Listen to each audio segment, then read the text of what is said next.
자, 그러면 아까 얘기했었던 다니엘 전지, 바로 다니엘 셀이라는 거는 인류 최초의 상업용 전지예요. 그러니까 다니엘 셀이라는 거 이걸 진짜 만들어서 그 시장에다 내다 팔은 거죠. 그래서 여기서 생겨나는 전기를 이용해서 어떤 일에 사용을 했었다는 얘기죠. 그래서 다니엘 전지는 어떤 모양을 가지냐면은, 자, 이렇게 좀 양극과 음극을 좀 분리를 했어요.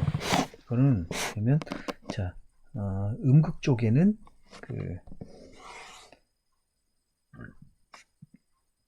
음극 쪽에는 아연을 갖다 놨어요. 아연 전극을 놨고, 양극 쪽에는 구리 전극을 놨어요. 근데 전해질은 뭐냐면 이게 징크 SO4 이거죠. 그리고 이쪽은 황산구리를 넣죠. 그러니까 이건 아연구리, 황산 아연, 이거는 황산구리를 갖다 놓고 여기서 염다리를 두 개, 다른 전해질을 놓고 염다리를 이용해서 여기는 아마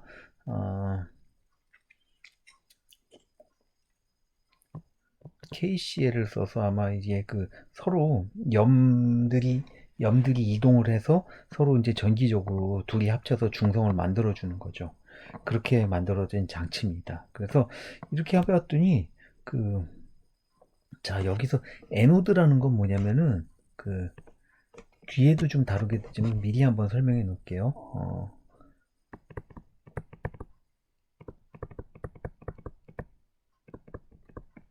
에노드라는 말은 산화 반응이 일어나는 전기고, 캐소드라는 거는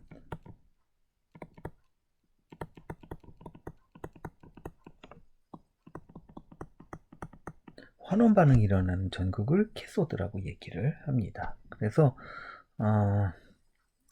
이놈을 한번 봤더니 에노드 쪽, 양극 쪽에서, 죄송합니다. 음극 쪽에서는 산화 반응이 일어나는 거죠. 여기서 아연은 전자를 뺏겨죠. 전자를 뺏기고 이가 아연으로 바뀌죠. 산화수가 올라간 거죠. 그 다음에 구리 입장에서는 전자는 바로 여기로 가는 거죠. 여기를 통해서 나온 거고, 일로 들어온 전기랑 전자에 이 속에 있던 이 속에 있던 구리는, 그렇죠? 구리 이가 이온으로 존재하는 거죠. 그래서 이놈이 타고 들어온 전기랑 만나서 구리로 붙는 거죠. 자, 이거를 계속 쓰면은 아연은 점점점 홀쭉해 가고 구리는 점점점 뚱뚱해지겠죠. 그래서 이거에 그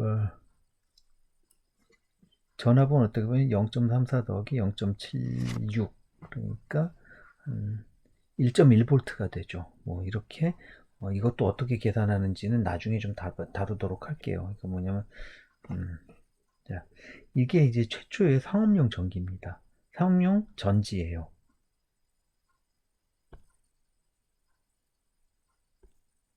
자, 그 다음에 전기화학 이론은 어떤 식으로 발전을 해왔는지에 대해서 이제 얘기해 보도록 하죠. 사실은 전기화학은 18세기에 그 갈바니가 어떻게 보면은 대단한 발견을 했지만, 갈바니는 해부학자였기 때문에 사실은 갈바니도 뭐 엉터리라고 물론 이제 전기화학 이론하고 맞지 않지만, 갈바니가 했었던 거는, 갈바니 같은 경우는 뭐냐면 발견을 했기 때문에 역시 볼타 역시도 나중에 그런 자기의 발견을 할 수가 있었겠죠. 그래서 그렇지만 볼타 역시도 뭐 대단한 발견을 한 거는 사실이지만 많은 어떤 이론적으로 대단한 뭔가를 해놓지는 못했죠. 그래서 20세기에 이르러서 많은 발전을 했는데, 19세기 후반에 헬름홀츠라는 사람이 컨덴서라고 얘기하는 건 뭐냐면, 왜 이거 알죠? 전기 표시할 때 요거, 여긴 양극이고 여기 음극인데 뭐 이런 식으로 되는데, 컨덴서는 이렇게 해서 전기를 이렇게 저장해 놓는 놈이죠. 해봤더니 이거는 뭐냐, 전기 이중층이라고 얘기하는데, 이게 금속 전극이 그 전해질에 담겨 있을 때 전해질과 액체 전해질과 바로 이 표면을 확대해 보면은 층이 이중층이 있다라는 그런 거에 대한 얘기인데, 이거는 여러분이 소화하기에는 좀 어려우니까 뭐 전기 이중층이다라는 얘기까지만 보시면 되고, 그 다음에 여기서 구어이랑 구어이 체프만 이 사람이 확산 이중층 모델이라고 얘기했는데, 확산 이중층이라는 거는 이제 뭐 또 이중층만 있는 게 아니라 이중층 안에서 다시 이 안으로 또 확산되는 층이 또 있다. 그래서 좀 이거를 좀 진화시킨 이론이고, 그다음에 스턴의 흡착층에 스턴이라는 사람이 전기 이중층을 또 이제 흡착이라는 걸 가지고 또 새로운 모델을 또 진화시킨 거죠. 그다음에 그 예전에 1887년에 아레니우스 사람이 뭐 제안한 전리설이 있는데, 이 전리설을 바탕으로 1923년에 디바이랑 휘켈이라는 사람이 강전해질 이론을 이제 또 제창을 했습니다. 이거 역시도 이제 뭐 지금 여러분이 설명하면은 너무 복잡하니까 이거에 대한 얘기들은 나중에 하도록 하겠습니다. 자, 그럼 헬름홀츠가 제안된 컨덴서 모델이라는 거 이거 보죠. 솔리드 서페이스랑 이게 그 고체 이제 전극이죠. 전극인데, 전극은 아마 이게 마이너스를 띠고 있는 전극이니까 여기에 양이온들이 따다다다다다다다다다다다다다다다다다다 이렇게 갖다 붙었고, 양이온들이 또 이제 붙어 있으니까 또 음이온들이 요 근처에 이렇게 또 좀 은근히 모여 있죠. 그러니까 양이온들이 이제 집중적으로 몰려 있고, 음이온들이 그 위에 좀 듬성듬성 모여 있고, 그 뒤를 벗어나게 되니까 이제 그 양이온과 음이온이 그냥 뭐 적당히 거리 두고 대충 흩어져서 살고 있는 거죠. 이렇게 되는데, 이거를 전기적으로 양이온층, 음이온층, 그래서 더블 레이어라고 얘기를 한 거죠. 헬름홀츠가 이거를 처음에 주장을 한 겁니다. 이 내용이 사실은 여기 나와 있는데, 이거를 이제 뭐 나중에 이런 사람이 헬름홀츠 모델이 이거죠. 이 모양을 보면 이제 전극이죠. 여기 양쪽 전극에 이제 지금 평형 상태 아무것도 안 했는데, 이쪽에서 전기가 가해지기 시작하면 어떤 일이 벌어지냐면 이런 모양이 벌어진다는 거죠. 뭐 여기는 이제 층이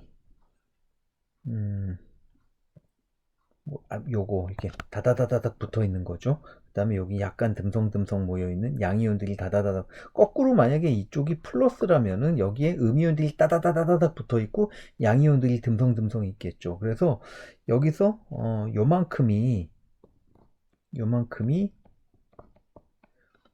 헬름홀츠의 더블 레이어라고 얘기하는데, 더블 레이어에 두 층이 있다고 그랬죠. 여기서 인너 홀레몰츠 플레인, 여기에 해당되는 거죠. 요만큼 다닥다닥 붙어 있는데, 그 다음에 조금 벗어나서 듬성듬성 모여 있는 데가 아우터 헬름홀츠 플레인, OHP라고 얘기하죠. 중에서 여기는 IHP, OHP. 그 다음에 이걸 벗어나고면은 여기서 이제 확산이 벌어진다.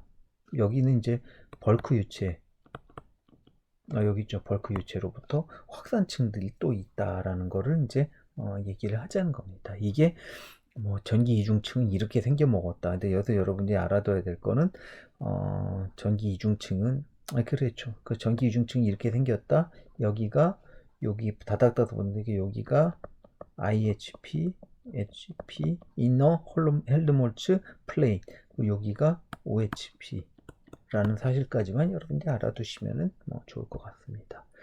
그 다음에 뭐 스턴이 제안한 건데, 여기에 흡착층에다 보정을 가한 전기 이중층이라고 하는데, 여기까지가 인너 IHP죠.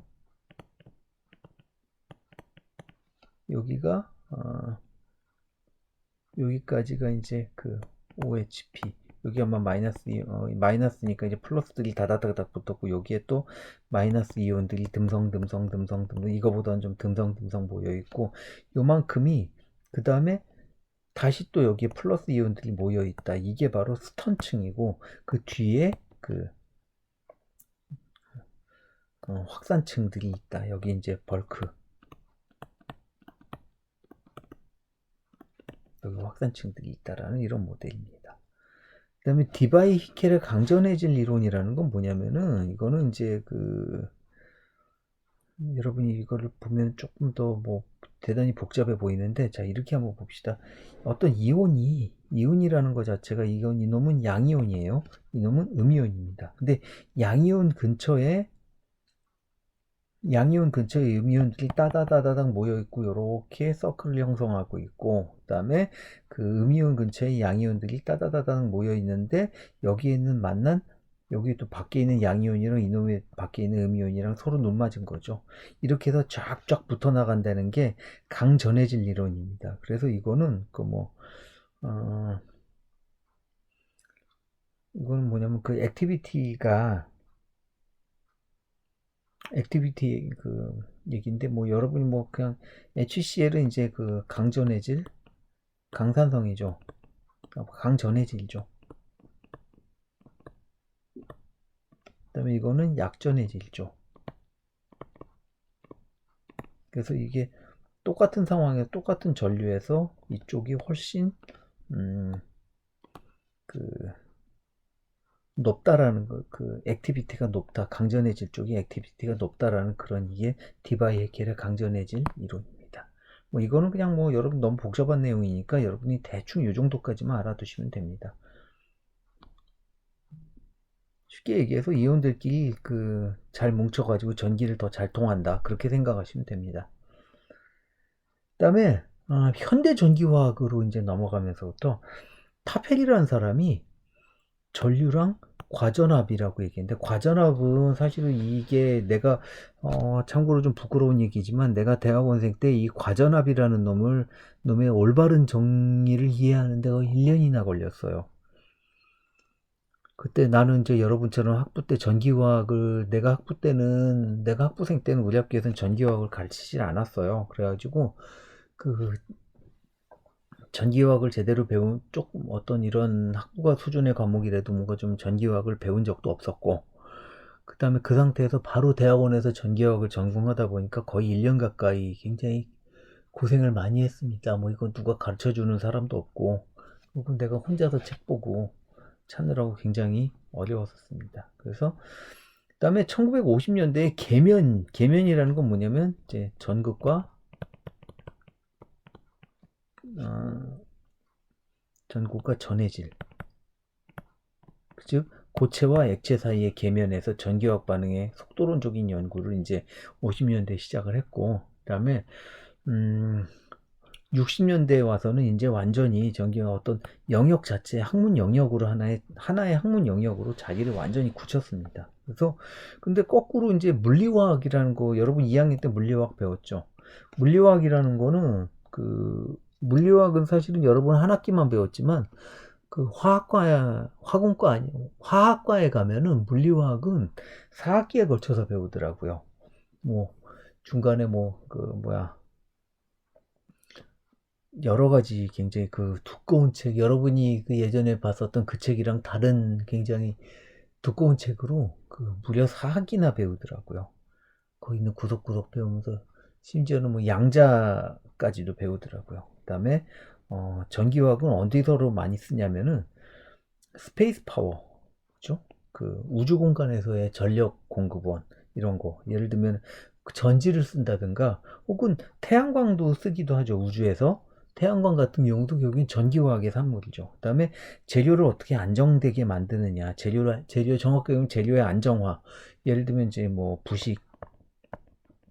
부식에 대한 분석, 어떤 식으로 해야 부식이 잘 되고 어떻게 해서 부식이 안 되게 하느냐, 뭐 그런 것들의 얘기. 그 다음에 심지어는 나일론, 이건 고분자 물질이죠. 고분자 물질의 합성에서까지 전기화학이 관여됩니다. 최근에는 이제 자동차 전착도장이라고 그러죠. 자동차의 겉에 발라져 있는 페인트 있죠. 이거를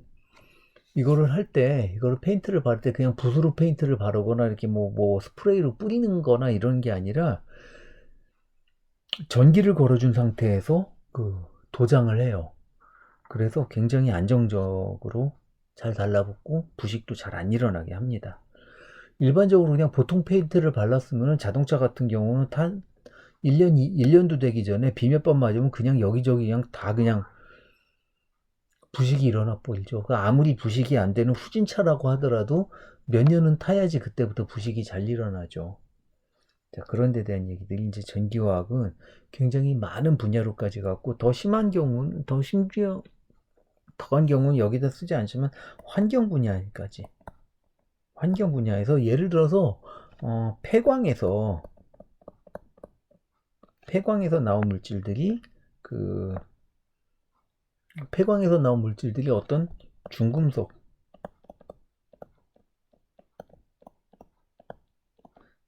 함유인데, 중금속을 얼마나 함유했는지 전기화학을 통해서 예측 가능하고, 그 다음에 분석도 가능하고, 그 다음에 얼마나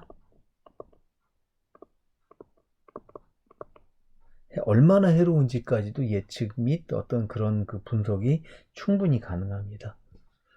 심지어는 이제는 거의 의학에까지도 이제 적용이 되고 있죠. 그래서 아까 얘기했던 이제 타펠이라는 놈에 대해서 얘기하면, 타펠이라는 사람이 이제 전류 전류 I죠. 전류입니다. 전류에다 로그 씌운 놈이랑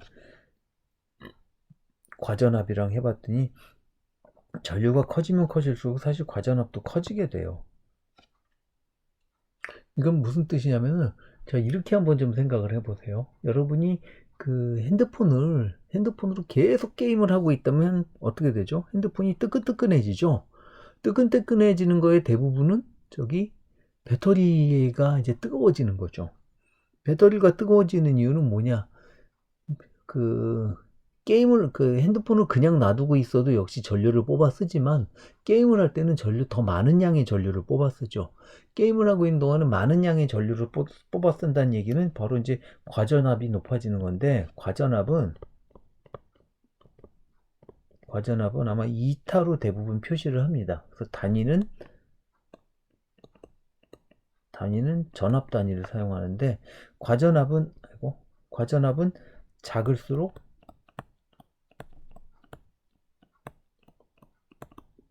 좋습니다. 왜? 과전압이라는 건 결과적으로 저항이기 때문에. 자, 이렇게 한번 놓고 보죠. 그래서 전류를 많이 뽑아 쏟다 보면은 전지 안에서의 저항은 점점, 많은 전류를 뽑았을 때, 한 번에 많은 전류를 뽑으면 그 안에서의 저항이 많아지죠. 뭐 저항의 종류는 여러 개가 있는데, 뭐 전기화학 반응 자체의 저항, 그다음에 반응이 일어나야 되는데 물질이 빨리 안 오는 문제, 뭐 그런 여러 가지들이 있습니다. 그래서 타펠 플롯이라는 거를 이제, 그 타펠이라는 사람이 전류랑 과전압 사이에 어떤 관계를 가지고 있느냐를 찾아낸 거죠. 그래서 이거를 이제 이 그래프를 가지고 쭉쭉쭉쭉쭉 해봤더니 바로 여기가, 그 다음에 이거는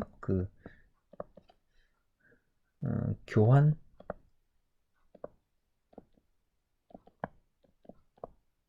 전류 밀도라고 해서, 이거는 뭐냐면 평형일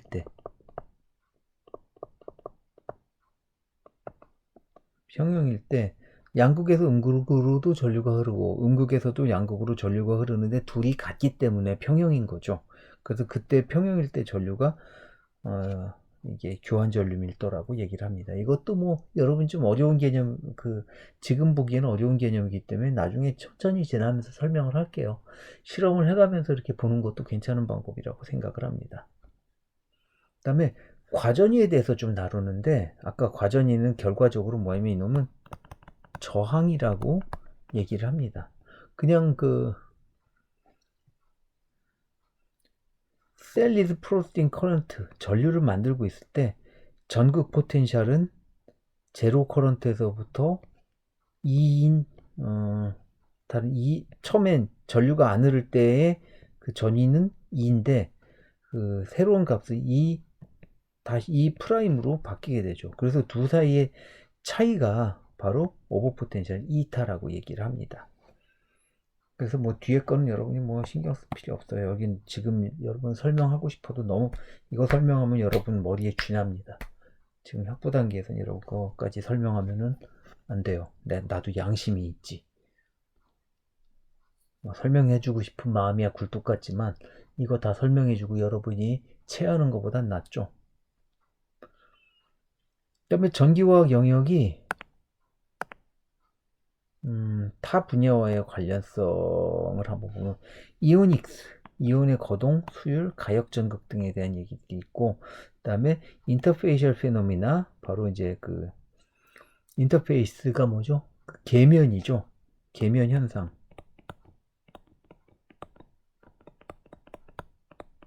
계면 현상을 얘기를 하는데 이제 아까 얘기했던 전기 이중층, 그다음에 뭐 흡측이 아니었죠. 그래서 흡착입니다. 못하네요. 그다음에 전극 반응 속도, 그다음에 계면에서의 어떤 전기화학적인 얘기, 그다음에 전기적 그 전자 제품 쪽으로 보면 전극 반응들이 있고, 그다음에 전자 이동 반응, 그다음에 반도체, 전극, 전자 촉매들, 뭐 이런 것들에 대한 얘기들을 이제 그 쭉 다른 분야와의 이제 연관성이 있는 분야라고 얘기를 합니다. 그다음에 전기화학은 어떤 분야들이 있느냐에 대해서 얘기를 한번 해보죠. 그다음에 첫 번째로 이제 여러분이 배터리. 배터리는 나아가서는 크게 만들면 ESS라고 얘기를 하는데, ESS가 뭐랑 짝꿍이냐면은 재생에너지랑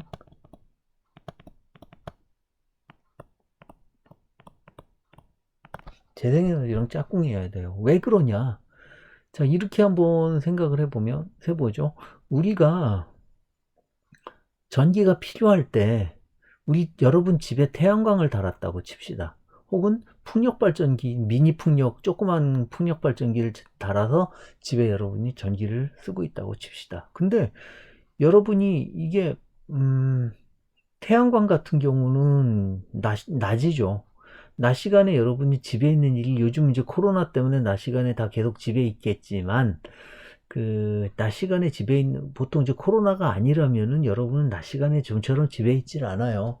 학교에 와 있든가. 나 역시도 마찬가지죠. 뭐 낮 시간이면은 사람들을 만나고, 뭐 경우에 따라서는 뭐 누구 사람들 만나서 회의를 하기도 하고, 어떤 과제를 구상을 하기도 하고, 뭐 과제를 평가하기도 하고, 뭐 여러 가지 일들이 좀 있죠. 근데 그런 일들이 있는데, 문제는 여러분이 전기를 직접 쓰는 시간은 대부분 밤이에요. 코로나 없을 때 얘기하는 겁니다. 전기를 쓰는 시간은 밤이에요. 그리고 또 하나, 그러면은 낮에 기껏 전기가 많이 쎄 빠지게 생겨난 전기를 그냥 쓰지 않으면 날려버릴 수밖에 없는 거죠. 어딘가에 저장을 해놔야 되겠죠. 그래서 ESS, 에너지 스토, 죄송, ESS죠. 에너지 스토리지 시스템, 에너지 저장 장치가 필요한 거죠. 그리고 또 하나는 이렇게 전기 부하를 놓고 보면은,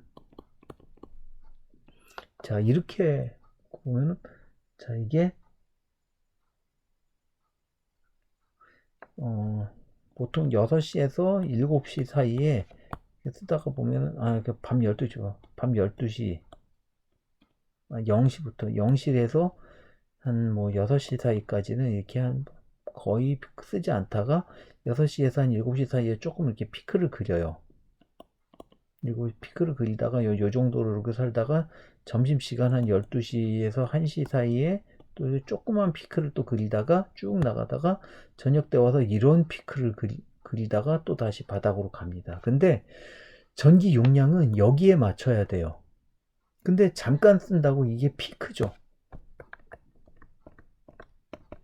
그래서 이거를 만약에 전기 저장 장치를 집어넣고 요 피크를 여기서 요만큼 잘라버릴 수 있다면은, 에너지 저장 장치는 그 다음에 그 집에 들어오는 전기 용량도 낮출 수 있고 여러 가지로 유리하죠. 그래서 피크를 요만큼 잘라버립니다. 그래서 피크를 해서 이거를 피크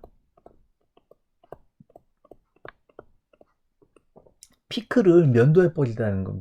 여러분 면도를 쉐이브라고 그러죠. 쉐이빙, 피크를 그냥 잘라버렸다, 뭐 이런 거로 사용을 할 수도 있습니다. 그래서 배터리가 굉장히 많이 사용을 하는 거죠. 그래서 뭐 이온이 어떻게 되느냐, 그 다음에 가역전극이라는 거는 이제 주로 이제 2차 전지 2차 전지에서 많이 사용을 하는 거죠. 자, 그렇게 됐고, 그 다음에 그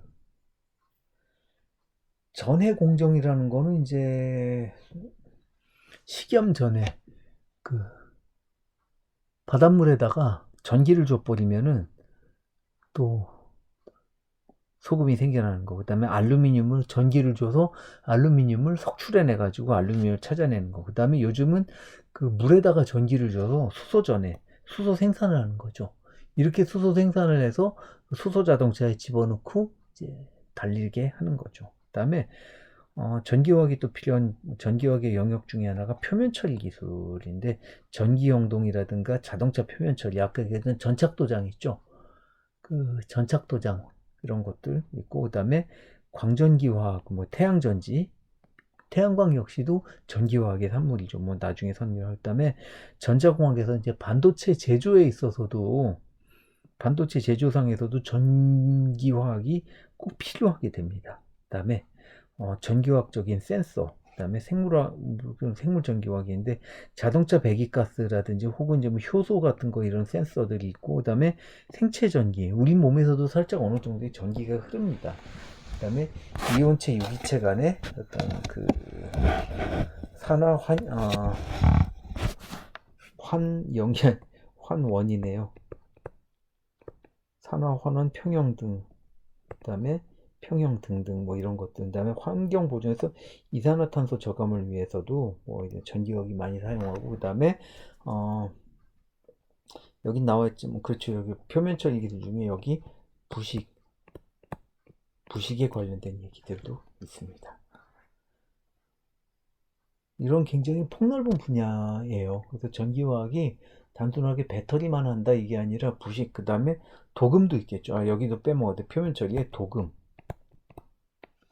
도금 역시도 여러분이 혹시 그 자동차 같은 경우 보면 왜 그 거울 색깔도 되는 거 있죠? 크롬 도금해 놓은 거 이런 거 역시도 전기로 도금을 해요. 크롬을 그냥 저 녹여서 그냥 부어버리는 게 아닙니다. 이제 굉장히 얼마만큼 정밀하고 예쁘게 자라내 그게 또 기술이 되겠죠. 자, 그래서 오늘 준비한 내용은 이제 챕터 1에서 준비한 내용은 여기까지고요. 챕터 2에서 또 이제 한번 만나보도록 하겠습니다.